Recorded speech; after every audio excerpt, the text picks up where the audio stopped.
It was a good trial run. It gave you practice of setting all this stuff up and everything else. Yeah. But you can always keep the content and do it again later after you've practiced.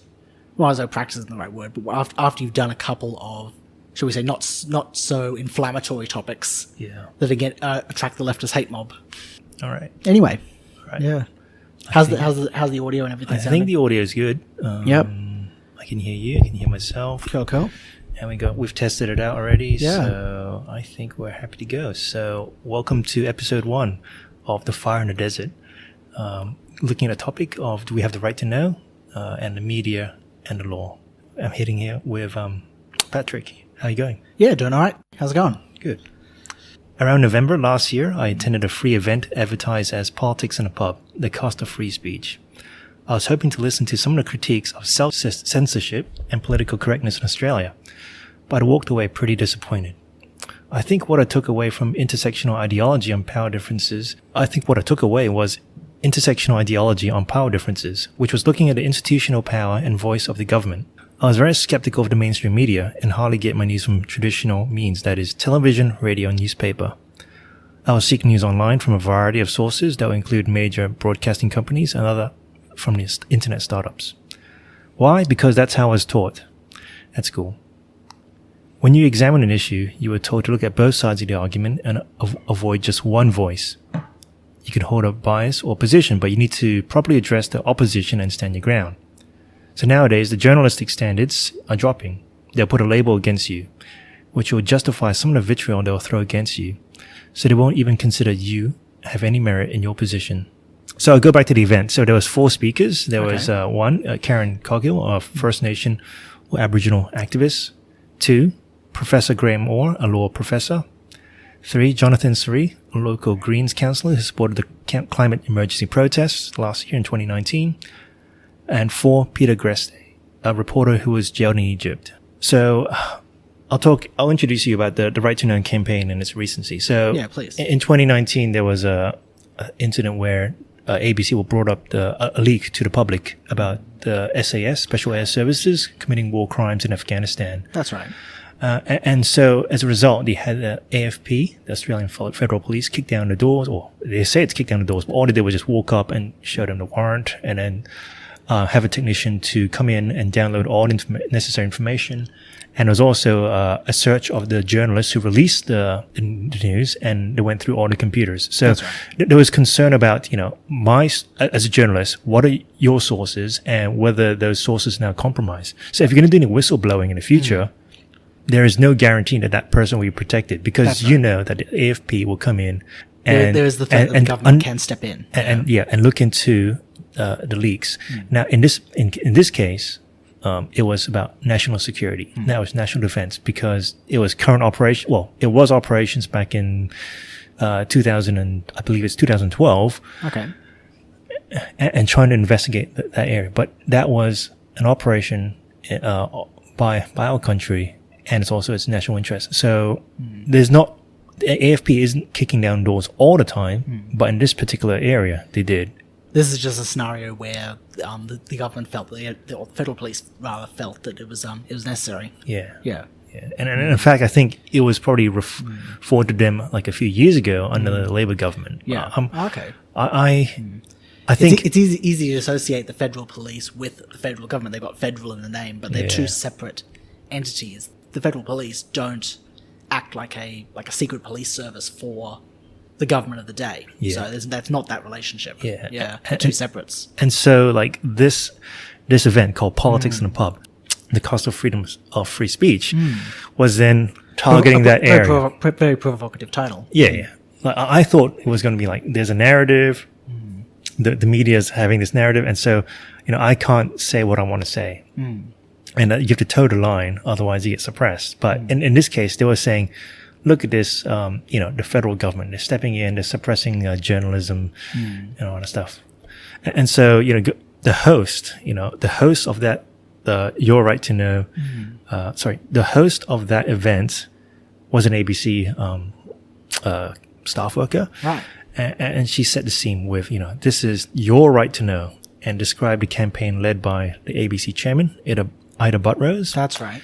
And this campaign kicked off in 2019, and so it's still ongoing. But what I'll do is I'll play a few sound clips, Sure. and I'll get you to critique on that one. And all the audio, there are some audio issues with on their side, so it'll go down and go up, but the rest of it, apart from the first clip, is playing all right. So I'll play the first one, which is when the host opens it. And I might just kick off by quoting some of the things that Ita Buttrose said. And we want this to be a dynamic conversation tonight, so I'm going to get a little bit of audience interaction straight up. I just want you to respond in whichever way you feel comfortable. You can snort, you can jeer, you can smile, you can clap, agree, disagree with just a couple of statements from my boss, the chair of the ABC, Ita Buttrose. One of the things she said is, journalists have always been keepers of secrets. We can be trusted. Is not going to go away. Oh, a bit of a slow clap. Yeah. Okay. She was asked, how do you find truth in a sea of information? Ita Buttrose said, watch the ABC. Well, that's not too bad. That's all right. Someone said, how do you support the Right to Know campaign? Ita said, write a letter to the government. All right, we might have to G you up as we get along tonight. And that's it. So the clips, okay. So that was the first clip, and I was in that audience. Okay. And when you hear that, it was 50-50. It wasn't like, hey, let's clap here. But it certainly sounded like a very lively audience. So I don't think so. I think some of them were struggling to convince themselves. Yeah. And so, even though she said, oh, look, we're the champions, we're the journalists who are out there to protect your freedom of speech and to be the champions of truth. Investigating, trying to uncover the truth for you, for the public. Yeah. It didn't sound like they were buying it very much. No, but to have that, I guess, attitude that we're the guardians of the truth. We're come to us, the media, to learn, to know what you need to know. Yeah. Come to us for information. Yeah. I mean, I certainly think traditional media sources have certainly been threatened, especially over the last 5, 6, 10 years, thereabouts, especially with startups, podcasts, YouTube, Facebook. It's eroded a lot of their power, their influence of people's opinions. So there's a threat there that they're trying to get around. But I think why should we trust them as the gatekeepers of truth? Well, if it's easy to do that because here's the daily newspaper, here's the stuff you need, here's the current affairs you need to know. It's easy to get that information, but if you're taking your information, if you're getting if your source of truth comes from either the ABC, Channel 9, Channel 7, or any one source that's there, you're not doing it right. I wasn't convinced when she said we're the guardians of the truth, or we hold we are the gateway to transparency for the government. I think, yes, it is, but I think it's sort of devolved. I think there is a narrative that the mainstream media holds, which is blurring the truth. Oh, of course. And what was interesting is that, what do you do when to support a Right to Know campaign? Write a letter to the government. So let's get more government involved when the fact is that government is controlling. Yeah. Well, they're accusing the government of controlling freedom of speech. So how are we going to do it? Write to your letter of the government. Yeah. Well, how do you put it? Regardless of whichever media source you choose, whether they are centrist, left, right, or anything in between that, you're going to get your news comes from another human being behind a keyboard or behind a microphone. That person, that human being, has a political bias, a way that they see the world, a way that their worldview is oriented. That essentially is the definition of what we call bias, and you can't get around that. For someone to then say, "Trust me because I am unbiased. I will give you the truth." That is actually not true by its very definition, because that human being can't get around their innate biases. Yeah, I think everyone has their bias. It's let's be transparent about it, Yeah. and say, look, we do admit we're a little bit to the left, and here's how we're going to resolve it. By making it open to you, making it free to be judged, and rather than pushing down this narrative, we'll give you the facts, just the facts. Yeah. All right, I'll move on to the second one. Please. And This is Jonathan Sri, the Greens councillor, and his discussion. And I think I noticed a little theme in here. I'm not sure you can pick it up. I was just going to say, I mean, I don't think we've ever had free speech for the most marginalised members of society. And I'm thinking particularly of First Nations peoples, but people of colour, people on lower incomes, people who don't have access to the same education and opportunities that, like, we talk about the liberal tradition of free speech, but that's always been somewhat curtailed and limited to certain groups. And I think, as I said before, it's really about power.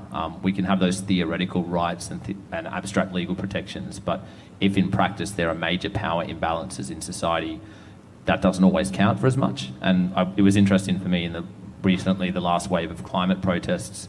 I was getting contacted by quite a few public servants who were saying, "Oh, John, I really support the cause, wish we could be out there, but I'm worried that if I come along, I'll lose my job. I'm worried that even if I share a post on social media or click like on one of your posts, I'll get in trouble with my boss." So they weren't even doing that. But those are still people who have full-time jobs and some level of privilege in society. And so I think it's interesting to reflect on the fact that it's always like journalists who feel like, oh, they're attacking our free speech. And it's only once we get to the point of even the journalists start feeling attacked and besieged that we really start having in-depth conversations about this stuff. But maybe it's worth reflecting on the fact that some groups in society have never had free speech, as Karen was saying. Yeah. So I'm not sure you picked up on a theme there. There's a theme on identity groups. Yep. And there was a theme on power. Yeah. And I was just... It happens on the fringes of both the left and the right that I've seen. I've observed this, that it's this quest to be the victim. It's the quest to be the underdog, the small guy, who's punching up against David versus Goliath. That's that sort of idea. Yeah, well, Yeah. I think, to his credit, he does identify that marginalized people don't have a voice. But the reason they don't have a voice is not because it's the AFP suppressing them or the government suppressing them. It's they don't have the reach.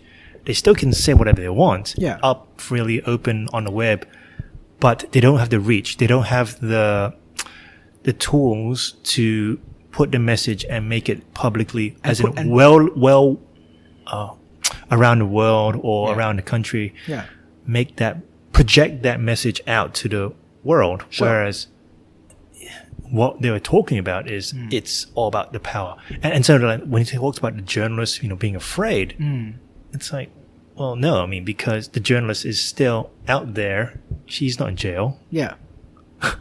No, again, this is this individual instance that the ABC has latched onto and gone, this is indicative of a wider pattern. Now, I would argue the ABC would have a valid argument or a valid case to make and a valid grievance if the AFP or by proxy the government was writing. Let's say the government was writing legislation that was forcing journalists to hand over their sources or forcing them to submit their articles for approval or vetting before publishing.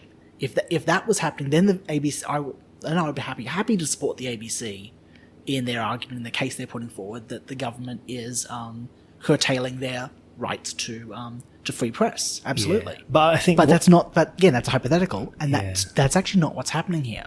Yeah. So what I'm thinking they're trying to see is, I see freedom of speech as, are you being suppressed in your speech? I can say whatever I want. Yeah. Without the consequences. Yeah. Right.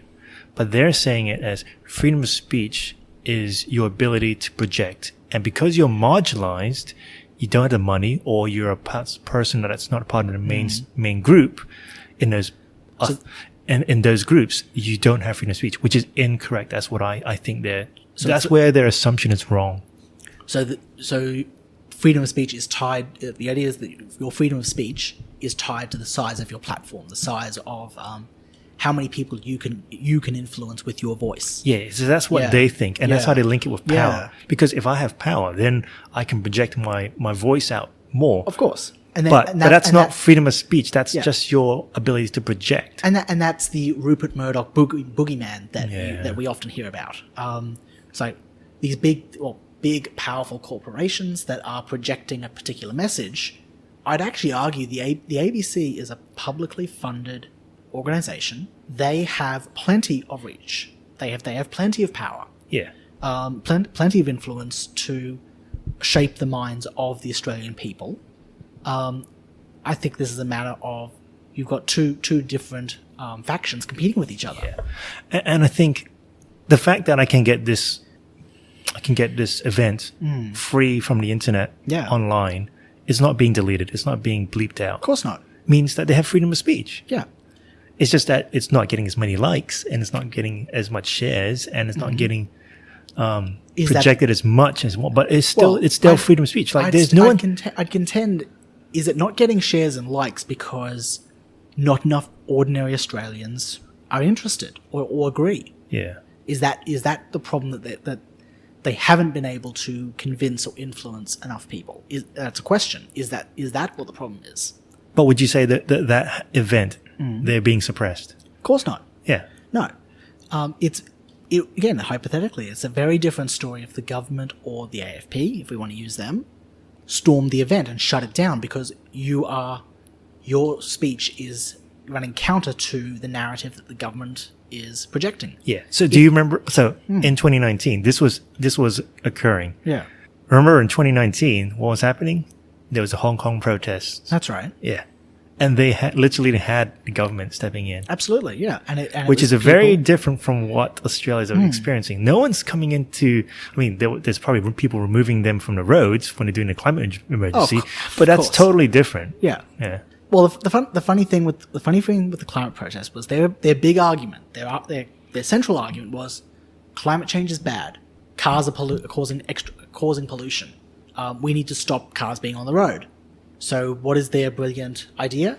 Keep cars on the road for an extended period of time, to annoy people, get people to start paying attention, but keep pumping fossil fuels into the atmosphere. Yeah. It certainly inspired a lot of young university students to get passionate about the issue, but it wasn't productive. No. I would contend if you want to save the planet, every single one of those protesters go plant a tree.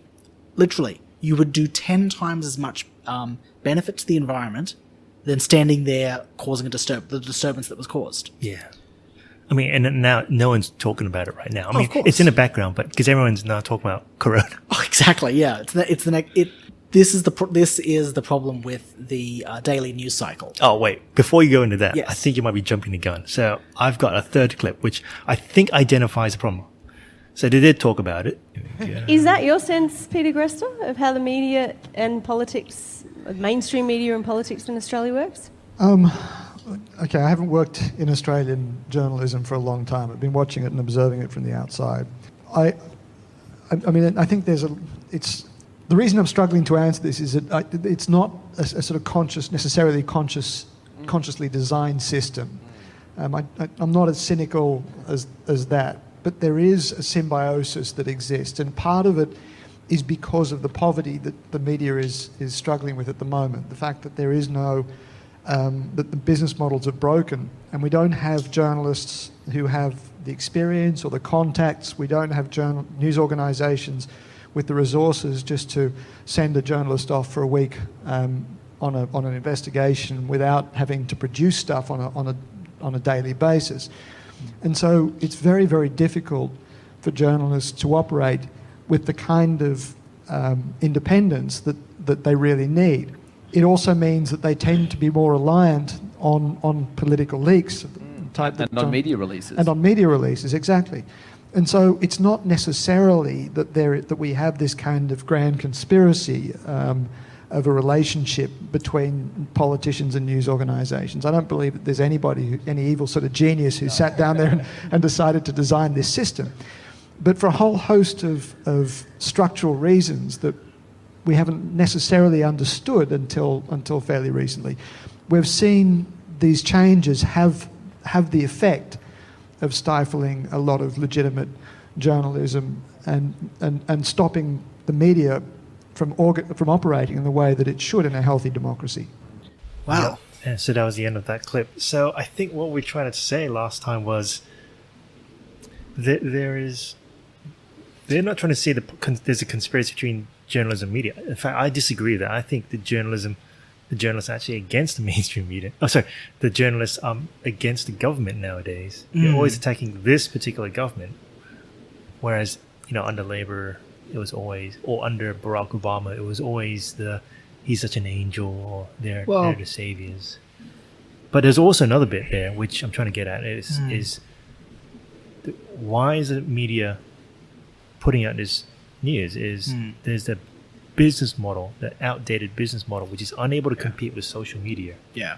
Well, they're out there to compete with clicks. Sorry. It's without doubt the world has gone through quite a significant and fundamental amount of change in how we get our information, we get our news. In how we get our news. You started the conversation off saying that you get your news from a variety of sources, including online. Traditional Peter Grester is, in one respect, he is correct, where he's looking at the situation, going, yes, the way that news is, the journalists have worked in the past quite comfortably. It's forcing them to keep up with the daily news cycle. Yeah. So they don't have enough news, so they got to go for the clickbait, right? Yeah, that's right. And so, like, what he was trying to say is, we don't have the money to do the old traditional investigation. Yeah. But I think that's where they're supposed to go for, to provide that kind of in-depth kind of thing. Like, I don't really like to watch Four Corners, but there's a level of journalism which they can provide, which social media cannot. And so, social media is one click on Facebook, and they already got within the first paragraph, you already understand what the gist of it. Yeah. And then sometimes we go into all the opinion stuff. But, because they're using the old outdated business model, they're able to put out stuff relying on the relying on the government, relying on the leaks, or relying on media press releases, and unable to really do a proper media output. in-depth analysis, break down a complex issue, and examine and take the time to examine the issue from the different perspectives. Take it from someone from the right, from the left, from the middle, and then allow the reader or the listener to make up their own mind. But that takes time, and it's apparent from Peter Grester's point of view, that journalists today don't want to, either are not willing or no longer want to, or unable to do that. Yeah. I'll play the last one, and it is, I think you might have heard it before, but I think it just summarized when I walked away with. Yeah. Here we go.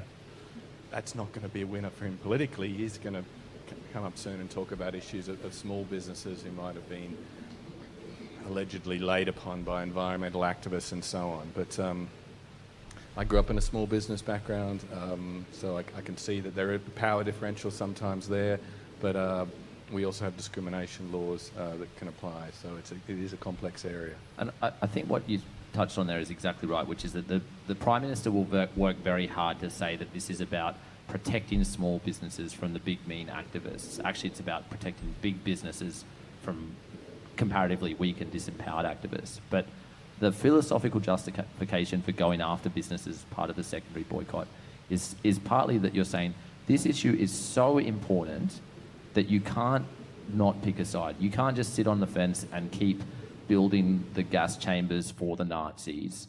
You have to actually say, no, we are not going to work with that company or that government because they are so unethical. And I think that's important to remember here, is that we're not talking about abstract issues we're talking about literally decisions to drown billions of people in third world countries. I'm only exaggerating a little bit there. So I think I obviously feel some sympathy for when businesses get caught in the middle of this stuff, but the issues that we're talking about here are really big and important. Sorry, you want to play that again, or you play which part? Just before the... No, that was... Philosophical justification for going after businesses, part of the secondary boycott, is partly that you're saying this issue is so important that you can't not pick a side. You can't just sit on the fence and keep building the gas chambers for the Nazis. You have to actually say, no, we are not going to work with that company or that government. All right. I think we got the point. Yeah. I'm surprised he's able to say that with a straight face and not laugh. I'm struggling to do that at the moment. It's ridiculous. I think it's the highest order of moralizing. It happens a lot. Again, on both sides of politics are guilty of this, of presenting their argument and then framing it within a moral framework. By default, saying, I am a moral, my position, my argument, my idea is a moral, good idea. Anyone who is opposed to it is immoral and evil by default. It's moralizing to the highest order. Now, the left and the right, both sides of politics, are guilty of this frequently. They'll paint their political position through the lens of a moral framework, and they'll say, and both of them will say, my idea is moral and good, and I'm a moral and good person for fighting for this idea. Anyone who is opposed to it is by default an immoral, evil person, and you should consider them that. It certainly is a lot more present and we'll say vitriolic in the US. Less so the mudslinging that happens in Australian politics. It still happens though. Case in point of the sound clip we just heard. Which Australian corporation is actually building the gas chambers for the Nazis? I don't know. I think that's just. I certainly would like. I tell you what, point them out to me, and I will join the raving mob to go and stop them. Absolutely. Yeah, like I walk away, I'm like stunned, like I can't take anything that you said seriously because that's how you think corporations are. Like, oh, I get it. There's crony capitalists. Absolutely. And they were like, the cause of the 2008 GFC, but companies building gas chambers it's a spit in the face of the actual Holocaust survivors. Oh, sure. And it's, how can you say that? How can you say these people are Nazis? And then when a real genuine Nazi comes in, like, what do you call them? Because you've already moved the standard. You've moved the goalpost further and further away to where the word has been diluted. Yeah. A lot of words that used to shock and used to have a great deal of significance and meaning. Racist, for example. That word has been diluted so much, part and parcel to some of the comments that you see on social media, on Facebook and Twitter. These words are thrown around so freely and so loosely sometimes that they've lost their significance. And some of these words should still have meaning. Absolutely. I've done some research, and I think these are some of the things that I want to get into. So, yeah. Do we have a right to know, which is what this campaign's about? And in fact, if you're Australian, you already have some right to know. So you have the right to know what hazards you're exposed to in the workplace. So this is all safety laws. And what is affecting the environment around you. So environmental protection laws. So, there was a recent PFAS, there was, chemical spills. You have the right to know, if you live in the area, what's happening to your environment. Your employer has a duty to remind you or to inform you of the hazards, slips, trips, fire. That's right. Smoke, all that kind of stuff. Yep. And those are often due to or the result of government legislation that's been put in place to protect people. Absolutely. Yeah. A good exercise or form of government. And now we're extending that. Well, at least the ABC and the campaign is extending that to say you have the right to know every process within the government. You have, like, I get it. Government has to be transparent, but there are certain things, I think, which we'll discuss later on, which shouldn't be. And so it comes down to, it's not freedom of speech versus non-freedom of speech. I think it's the old, it's Aristotle, and it says it's the competition of two vices. It is freedom versus security. And so when you cry out to your government for security, you abdicate some of your will and give them the power to enforce certain things. So you're giving up your freedom you're trading that freedom in for security. That's right. A good example, a bit of a history point, is the Roman Republic. So this was Rome before Julius Caesar, before the emperors, before the empire emerged, the Roman Empire. The Roman Republic had the form of had the role, the office of a dictator who would come in, as it almost flies in the face because we think of dictator as autocrat, despot, tyrant. The Roman version of the dictator was essentially an office that a person could hold, and it was an office that the person would come in for a limited space of time during a time of crisis. One dictator that came in was one man named Julius Caesar. He came in during a time of crisis, but he never left.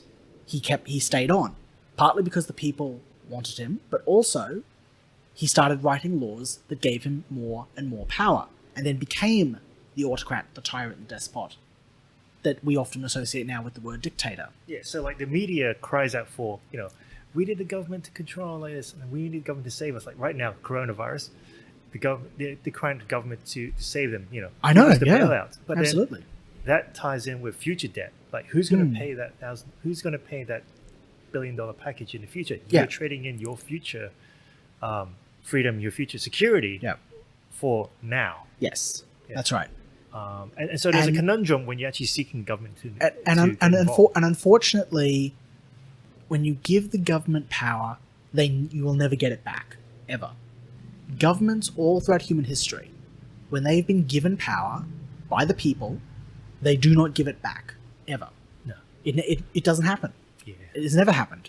I think there was a book, is it called Crisis and Leviathan, which talks about there's this ratchet effect. So there's a growth of government over time when you get bigger and more complex issues, technology, social issues. And so when a crisis comes up, like, World War I, World War II, depression, all that kind of stuff, they cry to the government. And so the government established all these agencies. And then when a crisis subsides, they never quite ramp down to pre-crisis times. That's right. So you have this ratchet. So once you go up, you can't really go back. That's right. And then you end up with this big bloated government and all these controls and powers. And we're trying to figure out, why are you in charge of this? Well, turns out there was some legitimate grievances back in, the crisis then.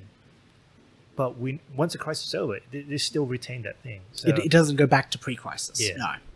And that's the government not willing to give the power they've been given back to the people. Yeah. It's very interesting that often if you are a part of the government, you're called a public servant.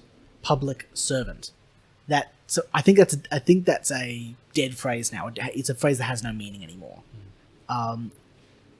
But it's quite interesting that you've got this panel that's mostly filled with either ABC journalists or affiliated members of the ABC, talking about these issues, and they're speaking as if they are the victims. Yeah, from this point of victimhood. And they talk about the power thing. And that's the thing. There's an obsession with power that they're talking about. Yeah. And I actually want to talk about that. But before we go on to the passage, I want to the extract. I want to go. There's another bit. There's a grasping of our rights. We want to focus on the legality rather than the intent and the purpose of law. So there's another bit where they discuss, well, not this one, but in the Freedom of Speech, Your Right to Know campaign, they talk about should it be protected in a Bill of Rights. So the mainstream media will pick and choose. The First Amendment of America is, the freedom of speech, the freedom to expression, the freedom to gather around. Freedom of religion. Yep. Yeah. What's below that? The Second Amendment. That's and right. we don't talk about that. No, of course not. In Australia. No, of course Which not. is what? The right. Well, it's not just right to guns. It's the right to bear arms. It's the right to defend yourself. Yeah, as a well-established militia. That's right. Right. Because if first one fails, if what's his face again? Dave Chappelle says, the First Amendment is about freedom of speech. If that fails, then you protect it with guns. Yeah.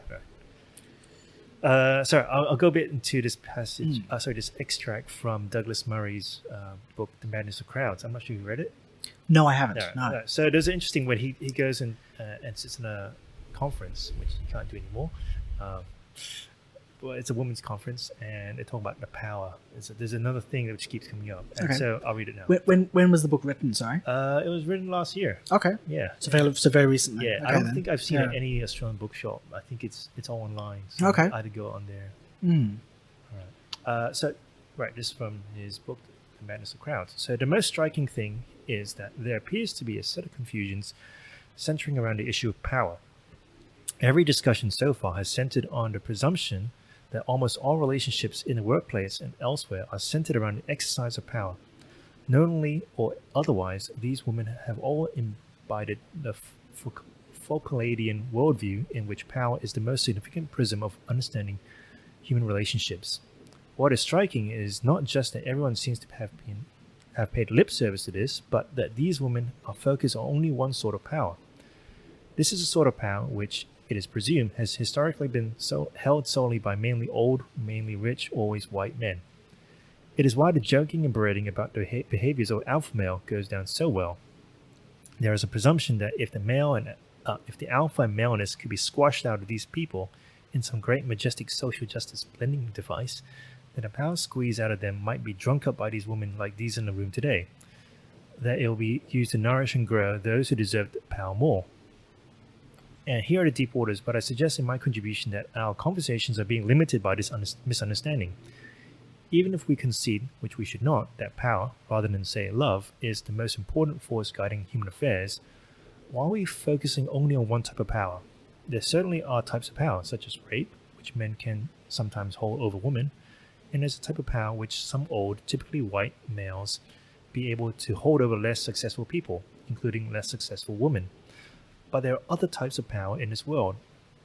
Historical old white men power is not the only such source. Are there not, after all, some powers which only women can wield? Like what? Someone asks. At which point, having waded in this far, it only makes sense to wade further. And it talks in about what power does women hold that men don't have? It is the power to drive men crazy. to throw everything away, to throw jobs away, to throw your reputation away, just to chase, that fleeting moment with that woman that you love. Yes. And I think that is one thing he addresses that men don't have.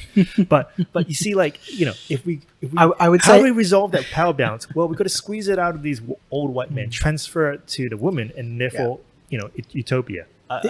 this is. I think he's got a point. Often this is it's a worldview issue here, that power, wealth, privilege, it's as if think of it almost like this pie, for example, and there's only so much pie to go around, and it has to be divided up amongst people. And the leftist idea is that it's privileged old white men who get a massive chunk of power, and then the rest is divvied up for the minorities, women, different people of different sexual orientations or genders, or races, things like that.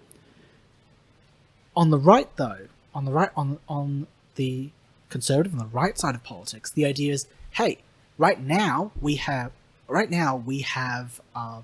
this pie, this amount of power. Let's go make more. Let's go, and when you have more, then it can get shared around equally. Yeah.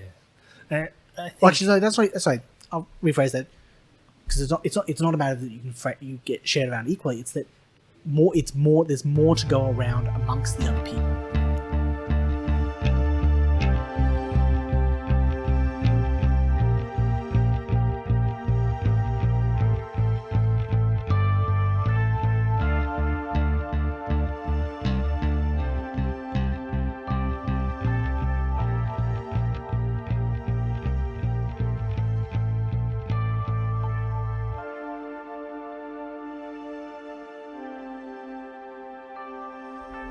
Just an update after recording, I'll make a correction that the ABC article was about an ongoing inquiry, not a court trial. Since the release of the report in 2019, the ABC released another video on their Facebook page and blacked out the shooting, but has been reported to be taken down.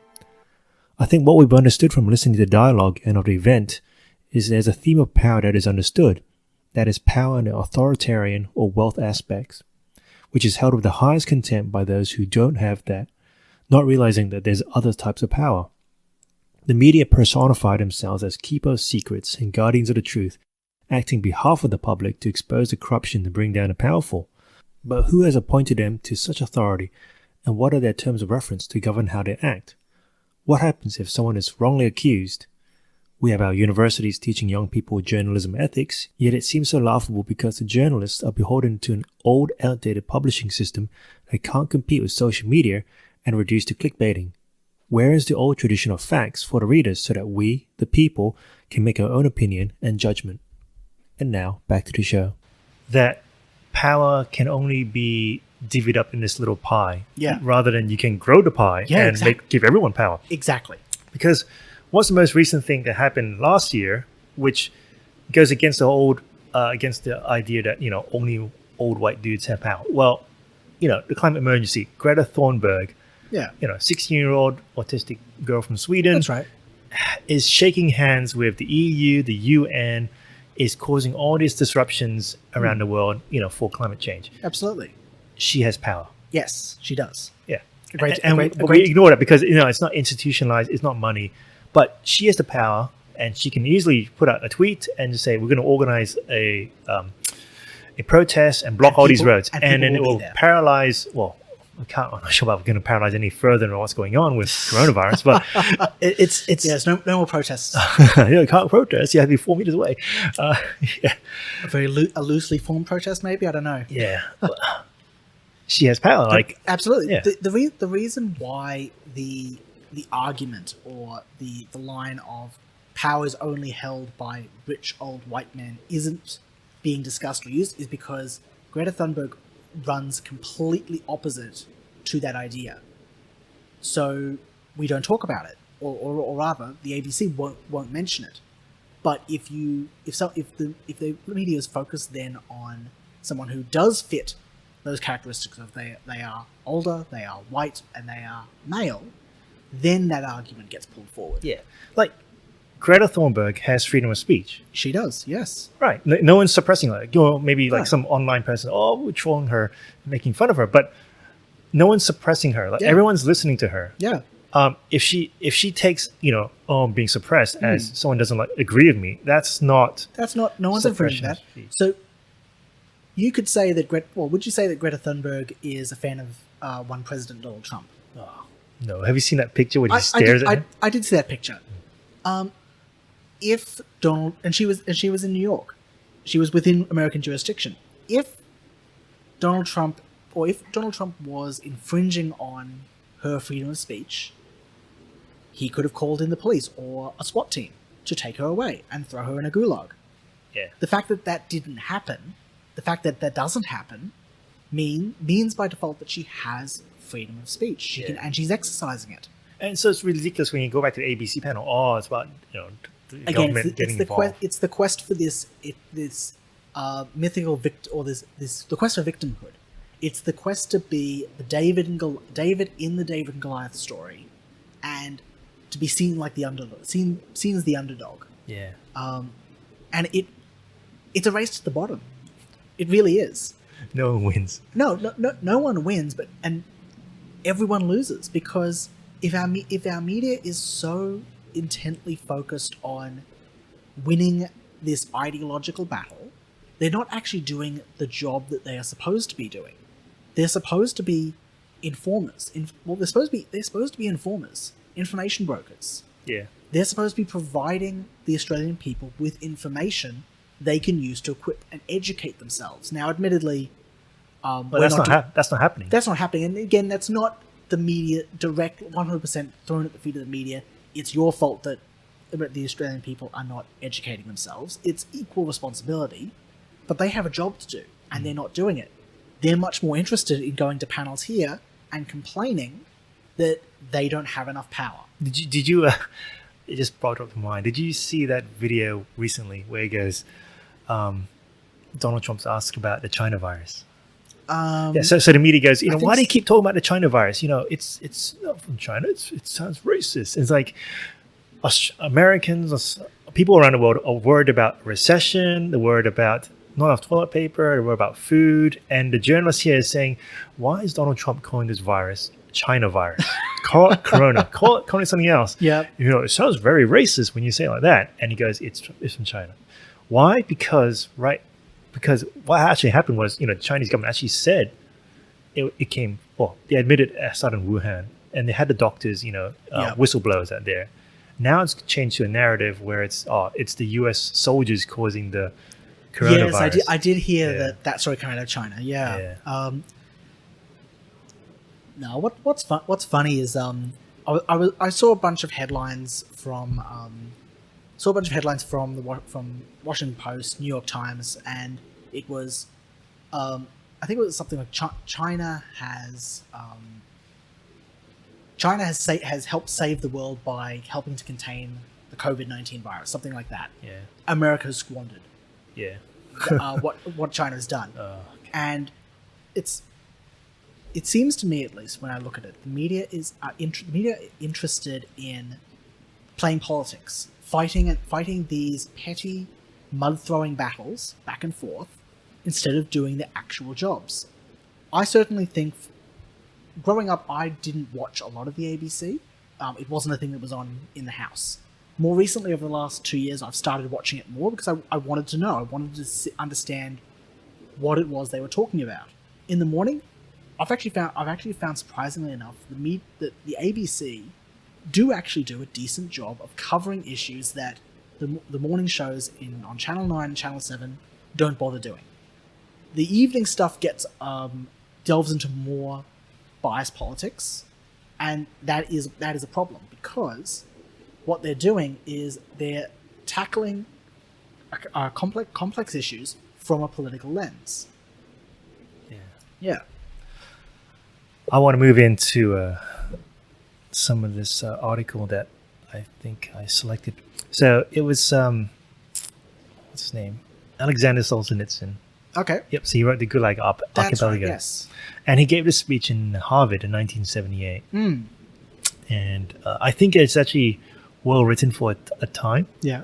So I'll just start it from there. So it's called The World Split Apart, and I'm just reading from the direction of the press and his commentary on it. So, the press too, of course, enjoys the widest freedoms. I shall be using the word press to include all media, but what sort of use does it make of this freedom? Here again, the main concern is not to infringe the letter of the law. There is no moral responsibility for defamation or disproportion. What sort of responsibility does a journalist have to his readers or to history? If they have misled public opinion or the government by inaccurate information or wrong conclusions, do we know of any cases of public recognition or rectification of such mistakes by the same journalist or the same newspaper? No, it does not happen, because it would damage sales. A nation may be the victim of such a mistake, but a journalist always gets away with it. One may safely assure that he will start writing the opposite with renewed self-assurance. So I just pause it quite there before we continue. So, there's a discussion on mainstream media, the government. Some of the stuff that comes up to me is they're not accountable, or they can easily put an opinion out there or wrong information. But once it's out there, the damage is done. That's right. Yeah. So when do we ever hear of such small thing? It's probably like printed. We've made a mistake, but they're not held accountable, right? No. There's no finance, or there's no penalty. There's no jail. There's no money. Someone could easily die because of the wrong information, yes, which causes it caused some backlash in other countries, which caused riots, and it hurt some other people from that country who That's right. were broadcasting the information. Yeah, there is no tangible form of consequence for those actions. Often there is a what's the word? A rebuttal? No rebuttal. Or is it an apology or something like that? Or, Yeah, there's another word for it. It starts with R or something. I can't remember. Yeah. That's all right. Retraction. There you go. Yeah, that's it. There we go. Got it eventually. Yeah, so there is the form where they will offer a retraction of what they've said, and they'll reprint. But no one cares. It's already moved on. No. You slander the wrong. You misprint. You mislabel. You slander the wrong person. They're scarred for life. There's no getting around that. And especially in our daily media news cycle that we live in at the moment, and the fact that when something is we're often told careful what you type when you type onto social media, because it stays there forever. You can't get it down the moment you hit enter. that was ingrained to me as a growing up through school, and social media was not a new phenomenon, but it was emerging phenomenon, and that lesson seems to have skipped completely over the heads of media today. Continuing. So, Yeah, please. because instant and credible information has to be given, it becomes necessary to resort to guesswork, rumors, and suppositions to fill in the voids. None of them will ever be rectified. They will stay on in the reader's memory. How many hasty, immature, superficial, misleading judgments are expressed every day, confusing readers without any verification. The press can both stimulate public opinion and miseducate it. Thus, we may see terrorists heroized or secret matters pertaining to one's nation's defense publicly revealed, where we may witness shameless intrusion on the privacy of well-known people under the slogan, "Everyone is entitled to know everything." But this is a false slogan, characteristic of a false era. People also have the right not to know, and it's a much more valuable one. The right not to have their divine soul stuffed with gossip, nonsense, vain talk. A person who works and leads a meaningful life does not need this excessive burdening flow of information. And, we talked, he's already hinted here about national defense. Like, does it need to be publicly revealed? Like, what's the damage going on in there? And it comes back to the issue, special forces being exposed. That is an ongoing trial. Yeah. Like, you've publicly released that evidence out there. Aren't you going to compromise that trial? Yeah. Yeah. Well, it's the same when there's a high-profile murder trial going on, or any high-profile trial. The media will often start talking about they are by default polluting the juror pool, because jurors have to go in to try to help participate in the trial process, and more often than not, they are coming in with their phones attached to their hip, filled with article and story on their newsfeed about that trial they're about to go in and participate in. Yeah. So, and one other thing that brought up to my mind, I think it was a while ago that the ABC put out, Edward Snowden, he put out his leaks. Yeah, that's right. And it was classified secret. These secret classified PowerPoints for these politicians. Yeah. And they put it on the ABC website. It was about the Indonesian spying that they did. Yeah. And so what happened? Indonesia reacted. They've got to, save face. So they closed down all the relations with Australia. Yeah, that's right. The damage is out there. Yeah. But it's not like Indonesia is innocent in this case, because I'm pretty sure whenever they send people over here, their foreign intelligence services, they also have, they're spying on Australia. Of course, that's espionage. There's espionage and counter-espionage, and there's this entire... And that's how part of the geopolitical system works. Yeah. But the ABC put it out there and it caused damage. They could have caused someone's business to close down. Yeah.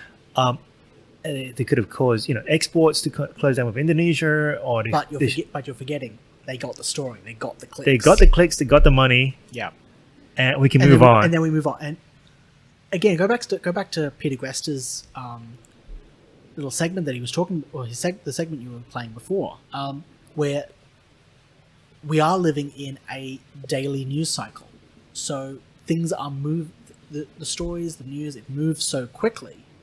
I totally get his point. And this is then what we're seeing in the ABC, the way that they are, well, not just the ABC actually, the way that Australian media companies operate, the practices they operate. It's actually unfair for me to use the ABC as this catch-all phrase, but I should be referring to it as the Australian media, all these different organisations and companies. Yeah, well, I mean, Jeffrey Epstein, that hot mic moment with journalists? Yes, that's right. That was suppressed. Yeah. Who has the power? The media is the guardian of the truth. Are you sure? I mean, you've just suppressed this. Your boss, your producer suppressed that thing. Told the reporter, we've just caught this guy. What was he? He was admitting that he was trafficking women. Yeah. There you go. Well, and he was a pedophile. Well, hey, last time I checked, he was a old, very wealthy white guy. Oh.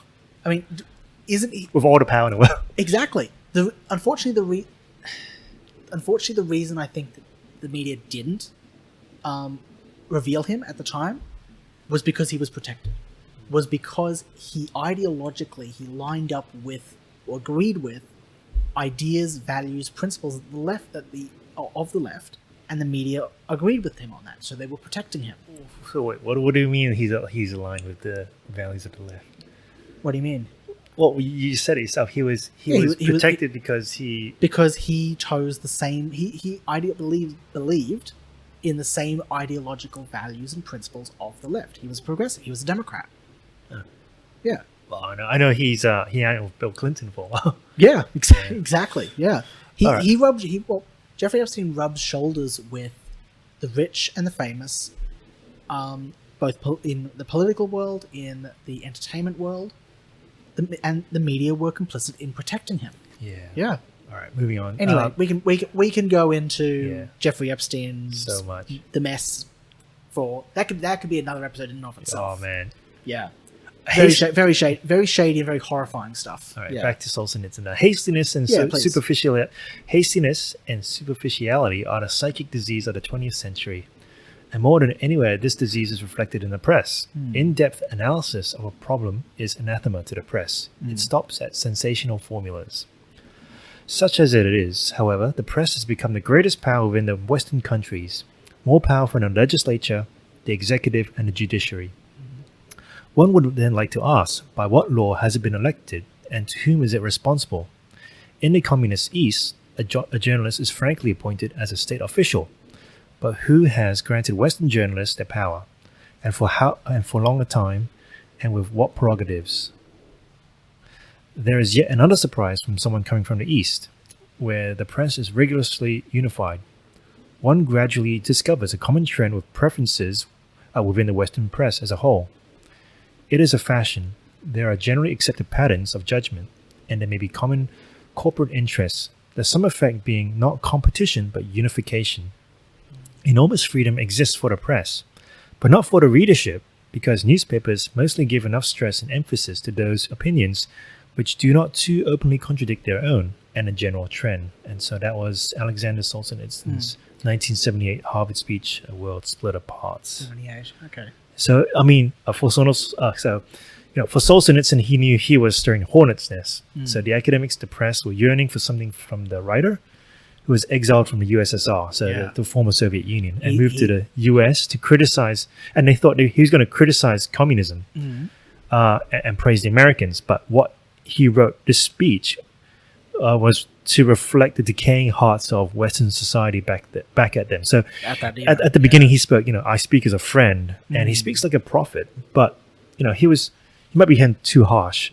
So one thing is that when a secretary was translating this speech from Russian into English for the translator, she actually cried to Solzhenitsyn's wife and said, he will not be forgiven for this. And I think the president might have been Carter, and the media ostracized him, say, if you don't like the US, go back to your country, which it's ironic that now the media says, we want to welcome everyone in, but back then they're saying, you don't like the US, you're a communist spy, go back to your own country. But he was, if you don't know Solzhenitsyn, he was in the gulags during the World War II.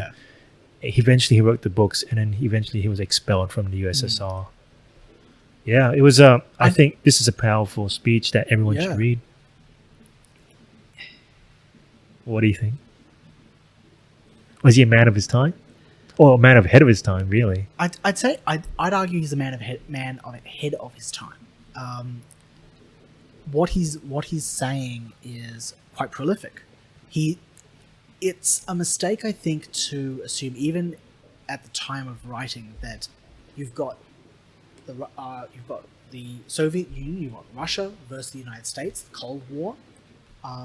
It's a mistake to assume that Russia is the bad guy and America is the good guy, and that America can never become like Russia. It's a mistake to think that.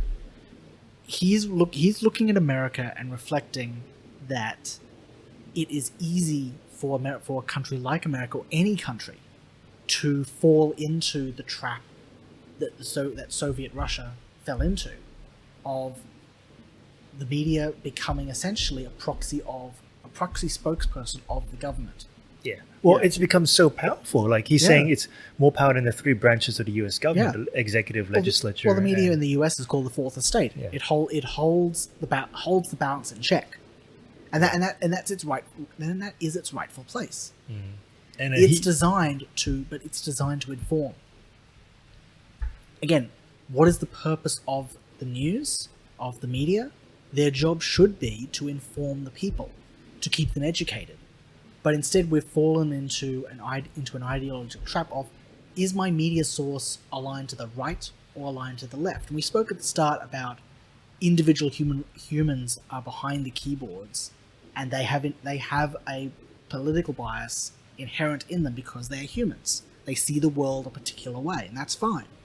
But as a collective group, different media companies, you'll often be able to, I'll say, you'll have to look at their work product of what they produce, of what they say, and go, oh, you align to the left or the right, or sometimes in the middle, but more often one or the other. That's not healthy. That's not a good thing to exist in, because you don't have voices saying, hey, I might particularly believe in this particular idea, and I might lean this way, but here are the facts. Here are the different positions left and right. You, the reader, you are an intelligent thinking person. You decide. I'm not going to tell you what to believe, what to think. The reason why that doesn't happen, though, is because by giving the power back to the people to make up their own mind, means that the media doesn't hold the power anymore, or at least they don't hold the power they think. Yeah. Yeah. I think it goes back to do your research. Yes, absolutely. Listen to more than one channel. Yeah. I do. Listen to both sides, as you said, and Yeah. make your own judgment. Absolutely. And the questions I think that would help you is, when you we read an article, we listen to something online, you go, what makes sense? What needs further research? Does the person that I would disagree with have any merit in the argument? So if I hear an opinion, which seems to be a lot happening these days, especially in the media, I looked on the ABC website, and if you go to news, sometimes it goes analysis and opinions, and they put it up front. Yeah. So that is equivalent of your front page for your newspaper. That's right. Because what's the header? That is the front page of your newspaper is equivalent to the very top of your website. Yeah. And so they put these ones out. It's like, well, okay, I might disagree, but does that person have any merit? Like, is there any point that feels uncomfortable, but I can probably dig a little bit deeper in it? Oh, absolutely. And what do I need? Do I need to rethink my opinions? Given this new information, what do I need to do, and who do I need to tell, or what do I need to find out? I think that's what people are missing out on. It's just, I'll believe whatever thing that's put out there. Well, I'll believe the analysis, or believe the opinion that's given there, not the news. Yeah. It's opinion. Yeah, absolutely. Yeah, I can remember back in grade school learning the difference between fact and opinion. It was an exercise. It was a game. We were given different statements or phrases, and we were asked, work out, are they facts or are they opinions? And we had to learn the difference. Now, I don't think, opinion is put forward as fact. It's a bit of a ludicrous notion, but the notion of my truth. That's the relativism thing. Yeah, there is one truth, or there is the truth, and then there is opinions around that. Well, they say that the only truth is subjective truth, which beats itself on its head. Like you might just say, it's a one-ended stick. Oh, absolutely, yeah. Are you serious? the only truth, the objective truth, is that there is subjective truth. It's this, or that everyone. It's the snake eating its own tail. Yeah, like the objective truth is all truth is subjective. What the heck? It's not it's not a worldview you can base yourself on, because you're constantly slipping over yourself, over its illogical over its inconsistencies. I like this example, which was given to me. I think Ravi Zacharias was saying. Yeah, he was trying to challenge a philosopher who was saying, there's only subjective truth, and in India, we also believe in objective truth, but this person counters it and writes this convoluted expression saying you need to think of it through a relativist perspective, and everything will make sense. But he says, well, are you saying that the only way to understand that view is your view, which now moves into exclusivism rather than this relativism idea? And it goes, even in India, when I cross the road, I look both sides, left and right, because it's me or the bus. Yeah. If it's both, then it's something really bad. Exactly. That's pretty well said, actually. Yeah. There's one more point I want to push out Yeah. before we finalize this. But the idea is don't rely on government and authority for all your solutions, which is what the media, funnily enough, is screaming about. Yeah. Whenever we go in a crisis, governments, please help us. You Yeah. know, work on your own self before you start telling people to do.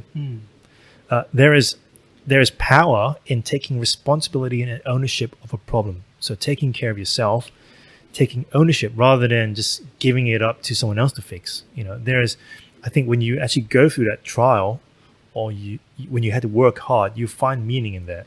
Absolutely. And understanding what the so what factor is. So what is the immediate action that people are calling for? So when they say this, when they say we need to work on this, we need to work on it now, how does it affect me and how does it address the problem? So when I see the climate change issue, right, there's many angles of attack in this issue. So there's the farmers, there is the people in the city, there's country, city, right?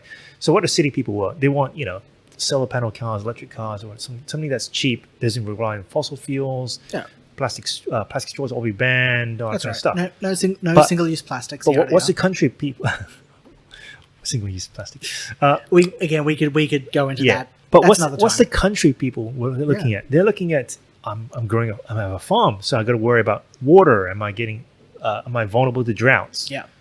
So when you have these two views coming in for the climate change thing, and you step in to have the government look after it, what do they do? Well, they're going to commission a study, right? Yeah. So it's not going to happen now. It's going to happen like a few years later down the track. Yeah. And then even though you're saying, as a farmer, you're saying, I want to fight climate change. Well, maybe the more this study comes out and it goes, well, we need to assign money to the city people rather than you. So you be careful what you wish for, and you might not get what you want. Oh, well, the Murray-Darling Basin, there was a report commissioned, I think, by the Victorian government. And the Murray-Darling Basin, as I understand it, a very small sliver of it, or small part of it, goes into Victoria. Or at least the farms that sit on its border. Just a small bit crossing Victoria, much more sit in New South Wales. But anyway, the Victorian government, state government, they commission a report and they're talking about environmental damage, climate change, and they determine we need to restrict water supply to save the Murray-Darling Basin. All of the New South Wales farmers put up their hand going, hang on, if you do that, it's going to cause our farms to shut down. We can't keep them going. We'll have to pack up and leave. The Victorian state government going, we don't care. We don't mind. Yeah. So, again, if you... Stop falling into this trap of asking the government to fix everything for you. Well, again... I would rather... Because what's going to happen? Well, in fact, we actually had a Department of Climate Change a while ago. Kevin Rudd. Yeah. Funnily enough, it didn't do much, and then we closed it down. Yeah, pretty much. But, we're going to set up this bureaucracy. We're going to pay these public servants to do all these studies. Yeah. How about give me the $1,000 and I'll fix my farm? Yeah, exactly. Yeah. It's the idea that if you get enough smart people in the room, you'll eventually be able to solve the problem. No. More often than not, it actually requires the person on the ground in the community working together to solve, and they can solve a lot of problems. But this person is dislocated from your community. Yeah. He's sitting in Canberra. You might be in New South Wales as a farmer. You might be somewhere in Melbourne or Brisbane. Yeah. It's the idea that a big government will solve all the problems, and that's often what the media. It's what the media are asking for. Well, that's what they say. We want to know the truth. What are you going to do? Write a letter to the government. Are you serious? That's what she said. It does, and it's ineffective. It doesn't actually solve anything. No. But that unfortunately is, I think, the flaw. It is the flaw in the far left-wing worldview, that the government can and will solve all the world's problems and bring about this grand utopia if you give them enough power, and if you let them go ahead and enact their Green New Deals and climate change proposals as much as they want. If you let them do it, we'll get utopia.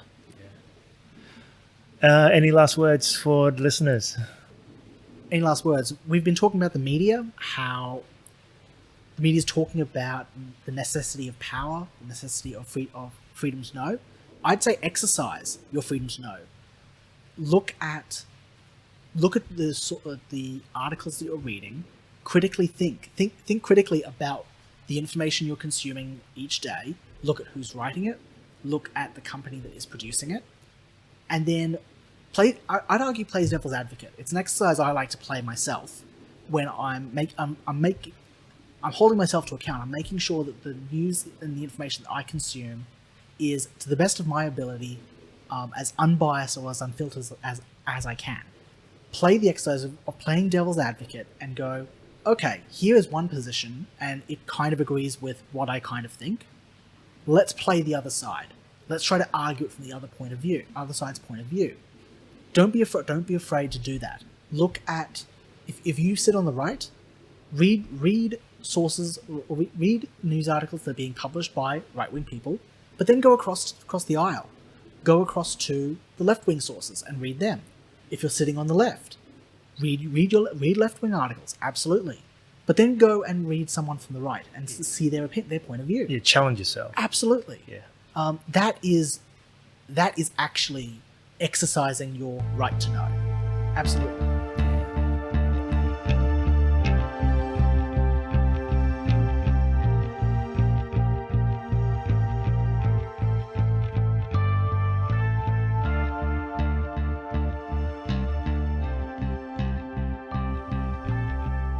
The ABC's Your Right to Know campaign is seeking freedom of speech and appealing for rights written in law to protect them. The media portray themselves as independent but engage in issues such a way that they have political influence. As Solzhenitsyn spoke in 1978, there's an accepted trend that the media will put out there. They themselves have become as powerful as the government itself, but how are they held accountable? I'm not sure about you, but to give laws in favor of the media when it's already powerful doesn't seem right. How do we put them in check? Another thing to discuss is, where is your freedom of speech and how do we protect it? The Australian media harps on about the US Bill of Rights and the protection of freedom of speech in the First Amendment, but ignores the cultural differences and the context that the Bill of Rights holistically provides to the people.